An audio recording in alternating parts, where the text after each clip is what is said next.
Welcome to In the News with Double O Des. I'm Des Bernardo, giving you my perspective on news from South Africa and the rest of the world. In the News now is a story that should be of great interest to all of you, and it's in our favorite channel, News 24, Government Propaganda Machine. And it says COVID-19 hits ANC coffers hard as Luthuli House struggles to pay June salaries. Now, I did a story before on the Democratic Alliance that's actually retrenching staff and battling to pay people there, saying their finances has been hit hard. And these were DA insiders saying this. Finances were hit hard and that they're struggling to actually stay afloat. And one of the main reasons for this is the Concord judgment a long time ago, a couple of years ago, that said that the public, you, the voter, have a right to know where they get their funding from. So President Cyril Ramaphosa signed a bill which they were forced to come up with that says that parties need to disclose when they are funded more than 100,000 Rand by any particular party. And this must be open to public knowledge. Now, I said at the time that this 100,000 Rand is way too high and that we should take that amount to the Concord again and say that this is not full disclosure, that they actually have found ways to get around it. But obviously, this must be hurting them because many people don't want to reveal that they've actually been funding these parties. And I'm sure that they are going to run into serious trouble. Now, it looks like the ANC is running into trouble just like the DA has.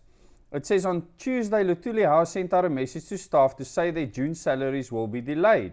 Staff can only expect to be paid by 6th of July, the letter stated.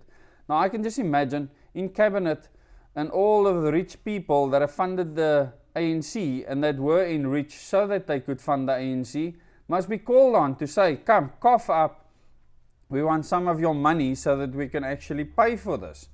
The only one problem is those payments have to be revealed because you can't just go and make a whole bunch of 100,000 in payments to pay this lot.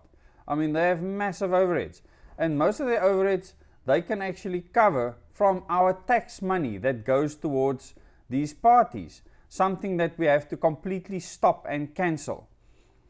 The general manager, Fee Potgieter, said the delay was a result of the national crisis facing the country. What an excuse. What on earth has that got to do with you not having money?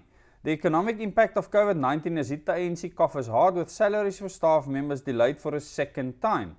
On Tuesday, ANC General Manager Fee Potgieter wrote to staff to say that June salaries will only be paid on the 6th of July. We regret to inform you, this is a quote, that the June salaries will be further delayed than anticipated and will only be paid by latest Monday, 6th of July 2020. We kindly request you to make the necessary arrangements with banks and other creditors, Potgieter wrote.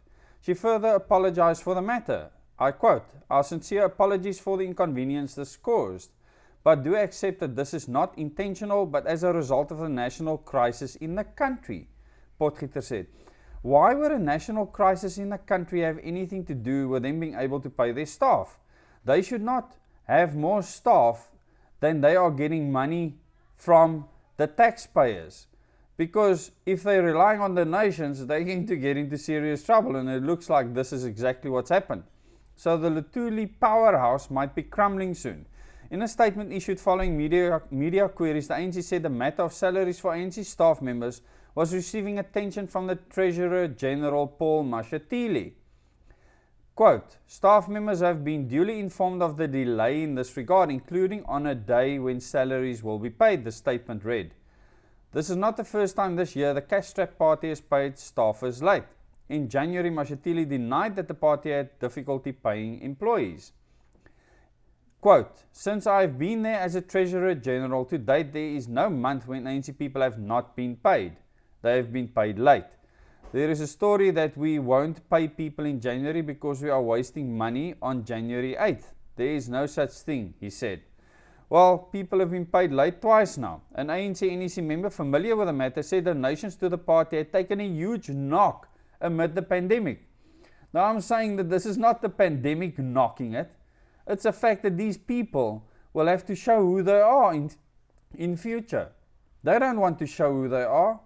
And the Concord finding once again assisted us, just like their finding on the IEC Electoral Act being unconstitutional, which means that everyone sitting in Parliament right now is sitting there unconstitutionally. They are traitors to our country.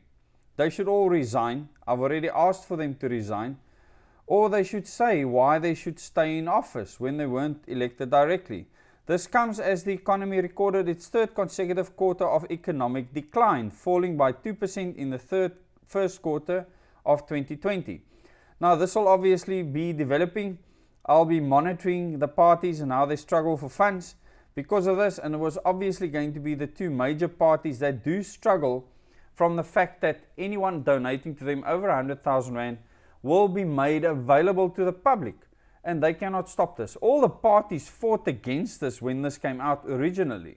If it wasn't for the Concord, these corrupt gangsters that call themselves parties would still be at this.